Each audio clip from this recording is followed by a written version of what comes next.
شورا وغیرہ کہتے تھے، وہ 1300 کے سارے ممبر ہیں، ان میں 300 ان کے تنخواہ دار ہیں ان کی جماعت کے اندر۔ یہ سارا کچھ خدا کا شاہکار اور امام احمد بن حنبل اور یہ سارا بنانے والے، ان لوگوں نے یہ سارا جتنا بھی یہ پھیلاؤ پیدا کر رکھا ہے اقامت دین کے نام۔ یہ لوگ کہتے ہیں کہ دیکھیے نا مودودی صاحب کی دور نہیں گئی، انہوں نے انڈیا میں یہ کہہ دیا تھا کہ جہاں جو حکومت ان لوگوں کے ہاتھ سے قائم ہوگی، کافرانہ حکومت ہوگی مسلمانوں کی، بلکہ اس سے بھی زیادہ لعنت ہوا۔ اور یہ کہتے ہیں کہ دیکھا تھا کتنے دور نکالتے ہے نا، یہاں وہی بات ہوئی پیدا، بہت دور کی چیز ہے۔ سن 70 کے الیکشن کی ایک شام پہلے جو دوسرے دن نتائج نکلنے تھے، انہوں نے اعلان کیا تھا کل دنیا دیکھ لے گی کہ جماعت اسلامی اس اکثریت کے ساتھ انتخاب میں کامیاب ہوگی۔ ایک شام پہلے، یہ 20 سال پہلے کہتے ہیں اتنا دور نگاہ رکھنے۔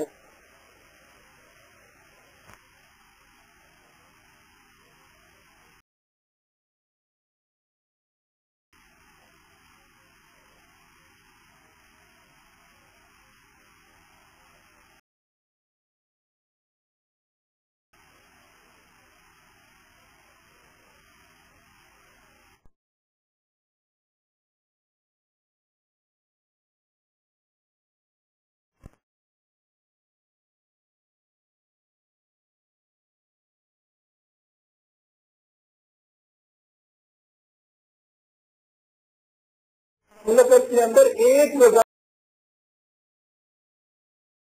امور مدبیہ کے متعلق یہ ہوا نا اسلام، یعنی باقی ساری جتنی بھی وزارتیں ہیں وہ کچھ بنیادی امور کے غیر اس میں ایک وزارت امور مدبیہ کے متعلق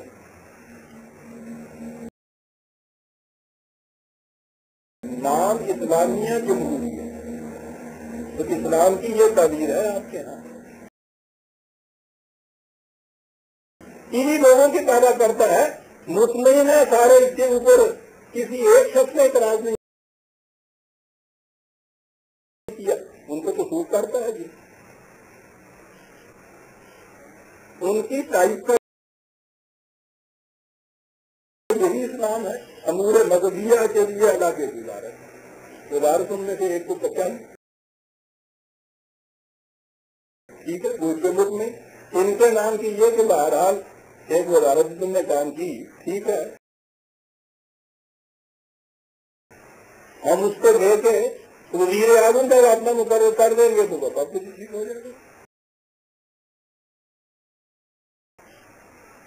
میرے عزیزوں یہ چیز ہے،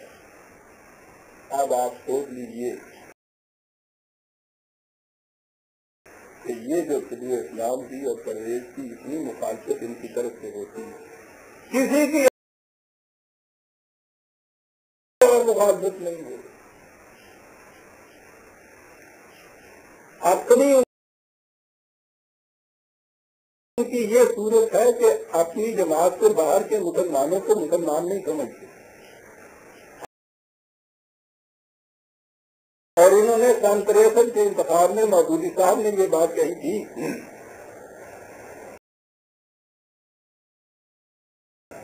کہ مسلم لیگ کے ٹکٹ پر کوئی مسلمان بھی جو کھڑا ہوگا اس کے مقابلے میں اگر ایک ہندو بھی مقابلے میں کھڑا ہو جائے جمہوریت کو لے کے، تو میں اس کے مقابلے میں اس کو ووٹ دوں۔ ہندو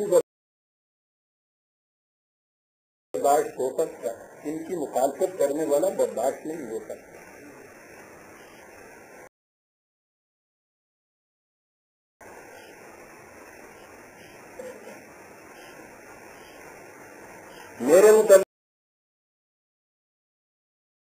جو پروپیگنڈے ہو رہے ہیں،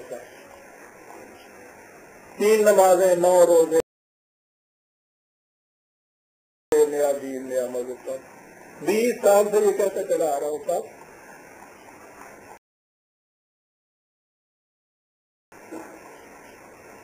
کہ جس طرح سے امت ان پلیتوں کے اوپر عمل پیرا ہوتی چلی آ رہی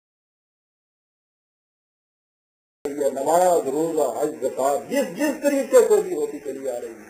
اس میں کسی قسم کا رد و بدل کرنے کا کسی کو حق اور اختیار نہیں ہے، نہ کوئی نیا طریقہ وضع کرنے کا اختیار ہے۔ میں اسی طرح سے متوجہ ہوں ان چیزوں کا، ایسے ہی اتباع کرتا ہوں، ایسے ہی نمازیں پڑھتا ہوں، اسی قسم کے روزے رکھتا ہوں، سب کچھ اس کے مطابق میں کرتا ہوں۔ کہتا صرف یہ ہوں کہ اس سے مطمئن ہو کر نہ بیٹھ جاؤ کہ یہ دین یہی ہے، یہی سمجھو کہ ہم نے یہاں سے آگے چل کے دین قائم کرنا ہے، اور دین قائم نہ تو یہ ملا کی تنویت کے ہاتھوں ہوگا، نہ کسی ایک فرد کو سند ماننے سے ہوگا۔ خلافت علی منہاج نبوت، نظام اسلامی جو ہے اس کو یہ حق حاصل ہوگا امت میں وحدت پیدا کرنے کے لیے قانون بنائے، خدا کی کتاب، رسول اللہ کی حدیث، فقہ سب اس کے سامنے ہوگا، ان میں سے وہ نظام اسلامی جس چیز کو شریعت کہہ کے نافذ کرے گا وہ شریعت ہوگی، اس کا اتباع ہم کریں گے۔ جب تک وہ نہ بن جائے اس وقت بہرحال یہی امت ہے، یہی ملت ہے، اس ملت کے، اس امت کے ساتھ رہنا یہی اس وقت کی، وہ مذہبی کیوں نہیں ہو عزیزان مان، امت کے ساتھ ایک نسبت جو ہے یہ بڑی چیز ہے۔ اقبال بھی اتنا پیغام دینے کے بعد یہی کہہ دیا کہ میں جانتا ہوں کہ یہ امت وہ امت نہیں ہے، میں جانتا ہوں اس میں کتنی خرابیاں ہیں، لیکن میں یہ نہیں کہوں گا کہ یہ پیدائشی مسلمان ہے، دائرہ اسلام سے سارے جیسے بھی ہیں، جیسے یہ ہے ویسا ہی میں ہوں، میں بھی یہ 20 برس سے کہہ رہا ہوں عزیزان من، جیسی ساری امت ہے اسی قسم کے ہم ہیں، ویسا ہی میں ہوں، جیسی بھی ہے بہرحال اس کے ساتھ نام کی ایک نسبت ہی صحیح، نام میں امت محمدیہ تو یہ آ رہی ہے، اس کا دروازہ چھوڑ کے میں کیا امت کہوں گا اپنے آپ کو، کس کی امت کہوں گا؟ وقت ہو گیا، آخر میں بتاؤں کہ اقبال کیا کہہ گیا تھا، اس نے کہا تھا کہ یاد رکھو ٹھیک ہے بری ہے امت، بڑے نقائص ہیں، بڑی کمزوریاں ہیں، لیکن سنو، ڈالی گئی جو فصل خزاں میں شجر سے تو ممکن نہیں ہری ہو صحاب بہار سے، ہے بازوان اہل خزاں اس کے بعد سے، کچھ واسطہ نہیں ہے اسے